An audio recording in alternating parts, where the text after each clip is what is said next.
Oi, eu sou Fernando Oliveira, esse daqui é o Defesa Física e nesse vídeo eu vou tratar um pouco da matemática de como funciona a força de atrito, sendo que no vídeo até conceitual eu demonstrei que a força de atrito na realidade é uma força que surge pelo contato de dois corpos e essa força vem da rugosidade que existe entre os planos que estão em contato. E quando você movimenta, quando tem uma rugosidade, quando tem uma irregularidade no plano, fica mais complexo de você mexer. Devido a isso, quando você trata de força de atrito, você está falando de corpos diferentes que em contato com corpos diferentes. Então é algo que vai depender da relação entre os corpos que estão se encontrando para o movimento. Eu vou explicar aqui a parte matemática e para isso a primeira coisa que eu botei foi os famosos bloquinhos de Newton. Eu botei aqui dois blocos um em cima do outro para representar o que acontece na força de atrito. Se eu, por um exemplo, puxar esse bloco para a direita, eu estou botando uma força nesse bloco aqui para a direita, a força de atrito tem uma tendência a sempre ser contrária à tendência de movimento do corpo. Por que não só o movimento em si, a tendência de movimento? Porque é o seguinte, pode ser que a força de atrito seja maior do que a força de atrito máxima seja maior do que a força que eu estou aplicando. Consequentemente, a força de atrito que vai surgir aqui vai ser igual a essa força, então o objeto vai estar parado.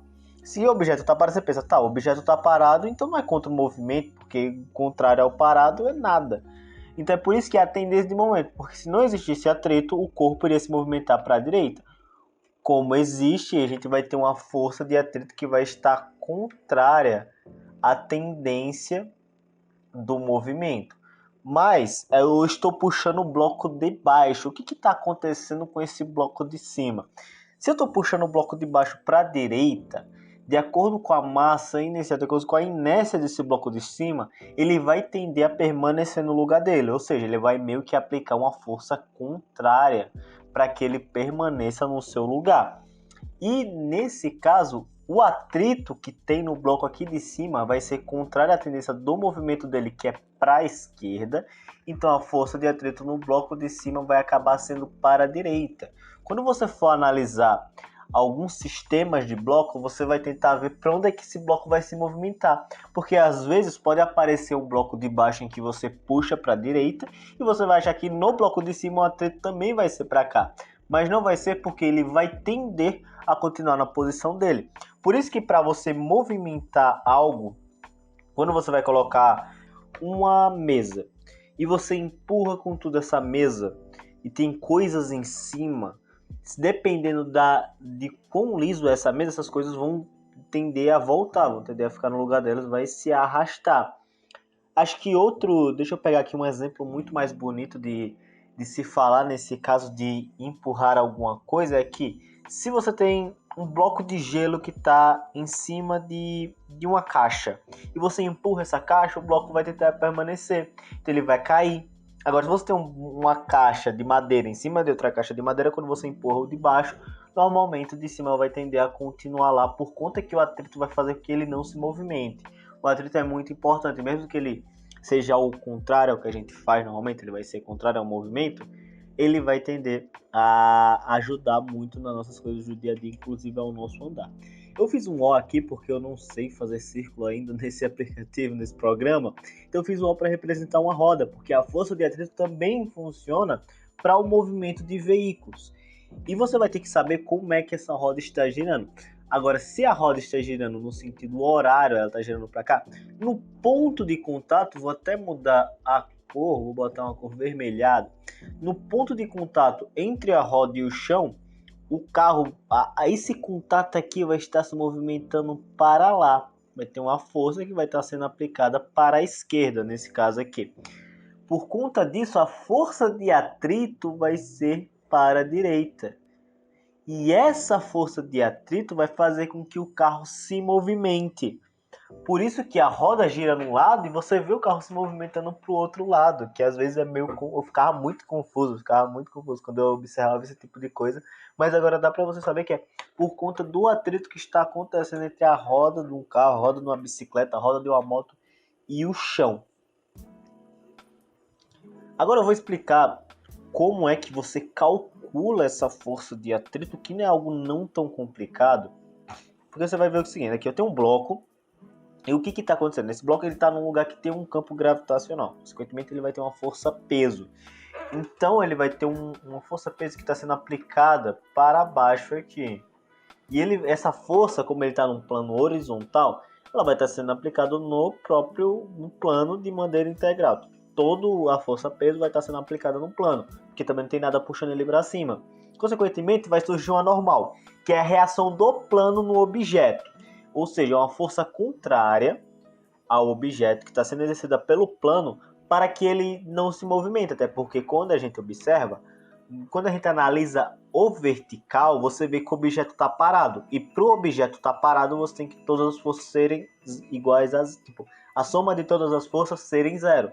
Por consequência, eu vou ter aqui uma normal, que vai ser a força de apoio que esse objeto faz no plano. É importante observar que isso daqui no plano horizontal, a força peso total vai se transformar na força normal, a não ser que nada esteja puxando um objeto para cima. Mas num plano inclinado, você não vai ter exatamente uma força normal que vai ser integralmente a força peso. Você vai ter uma força normal aqui que vai ser, ela é normal também, ela está a 90 graus do plano. E essa força normal vai agir com outro cálculo. Você tem que a força peso tá aqui e você vai ter um ângulo sendo formado nesse plano inclinado. Por consequência, você vai ter que a força normal é uma força peso quando você pega esse vetor e abre ele. Vai ser uma força peso se eu botar aqui um eixo y, força PY, para ficar mais clássico de se falar. Então essa norma aqui vai ser essa força PY para que esse movimento aqui nesse sentido, nessa direção, não existe. Tipo, não tenha movimento nessa direção. Você só está mexendo nessa direção aqui. Então, por isso, em determinados casos, você vai ter que observar como a normal está se comportando para você dizer qual é a força que é a normal. Mas no caso aqui do horizontal, eu vou ter a força peso. Mas por que eu estou falando tudo isso? Eu estou falando tudo isso para que não se confunda muito quando for calcular essa normal. Porque muitas vezes a pessoa pode pensar que a normal é simplesmente o peso. Só que não, vai depender do que está acontecendo no sistema. Depender da força que o objeto está fazendo no plano.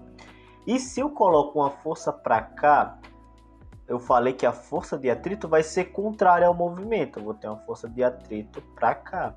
Porém, como é que eu posso calcular essa força de atrito? Se o objeto estiver parado, você acredita que essa força de atrito é igual à força que você está aplicando. Mas nem sempre ele vai estar parado. Às vezes essa força de atrito só vai retardar o movimento. Por isso você tem uma maneira de calcular. A força de atrito ela vai ser diretamente proporcional, vou botar aqui, ó, diretamente proporcional à normal. Vai ser diretamente proporcional à normal. Então, se eu transformar isso aqui numa igualdade, eu vou ter que a força de atrito vai ser igual a normal multiplicada por uma constante. Botei a letra K, mas eu vou trocar essa letra, vai ficar mais claro o que é essa constante. Mas é uma constante. E essa constante você descobre experimentalmente. E numa questão de física vai te dar uma constante, que é a constante de atrito, que ela normalmente é usada a letra grega φ. Espero estar falando a letra grega certo, eu não tenho que lembrar do nome das letras gregas direito. É uma constante adimensional, ou seja, não tem dimensões, normalmente são valores menores que 1. Então, são valores bem pequenos. Então aí você vai ter uma equação muito simples de como você descobre essa força de atrito. Porém, como eu falei, tem como o objeto estar parado e tem como o objeto estar se movimentando.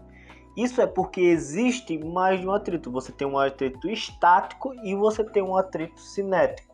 Nesse gráfico aqui, é uma representação que eu fiz, não é exatamente o gráfico da força de atrito, mas ele é muito parecido. Porque, assim, de acordo com a força que você vai colocando, quando ela é menor do que o pico aqui, o coeficiente de atrito máximo, coeficiente de atrito estático máximo, você vai ter coeficientes de atrito que vão subir de acordo com a força que você faz, de maneira que o corpo não se movimente. Então, a não ser que você faça uma força que seja maior do que a força de atrito máximo pelo coeficiente de atrito estático máximo, ele sempre vai estar parado. Então, nesses casos aqui, você vai ter coeficientes de atritos menores que vão ser iguais à força que está sendo aplicada, para ele não se movimentar na horizontal, por um exemplo. Ou dependendo de como está o movimento. Vai ter uma força peso, você está forçando o objeto na parede, ele não cai.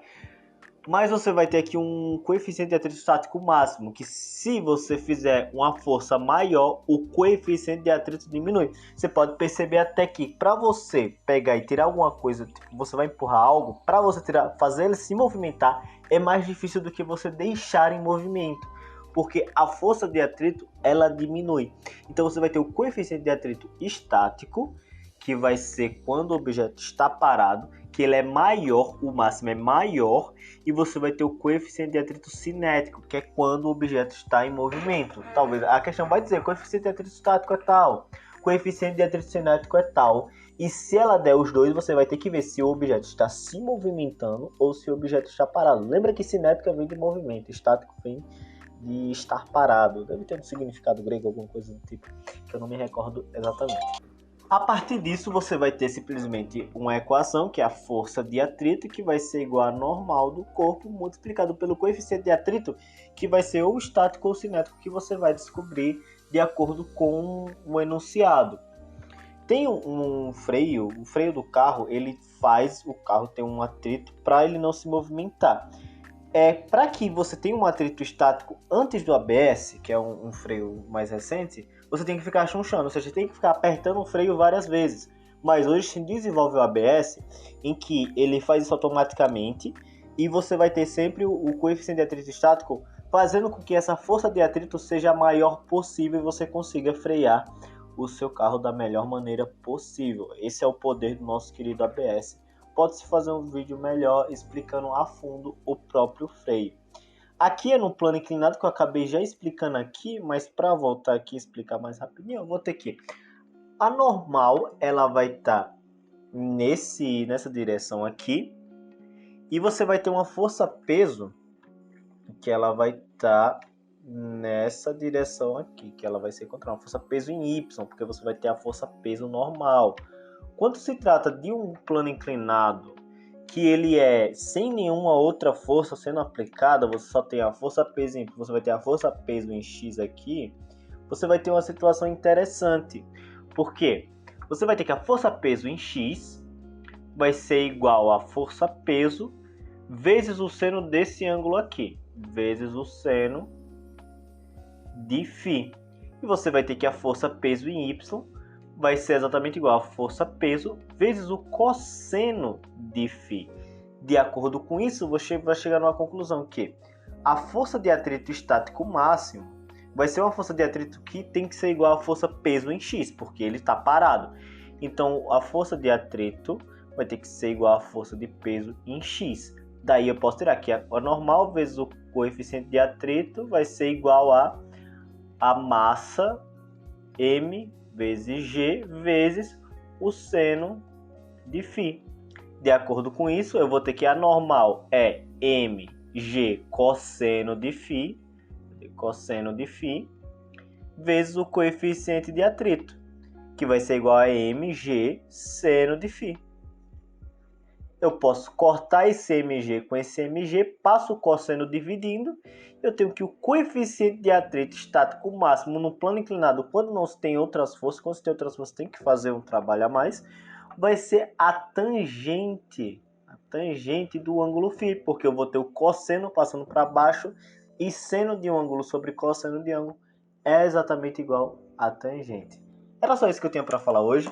Muito obrigado se você chegou até aqui, se você entendeu o que eu falei. Se tiver alguma dúvida, alguma coisa, alguma ajuda, alguma recomendação, pode falar nos comentários, alguma coisa do tipo. Se quiser recomendar para algum amigo que você acha que vai gostar desse tipo de vídeo, que vai entender física a partir da minha explicação, ficaria muito grato. Então é isso, muito obrigado e tchau!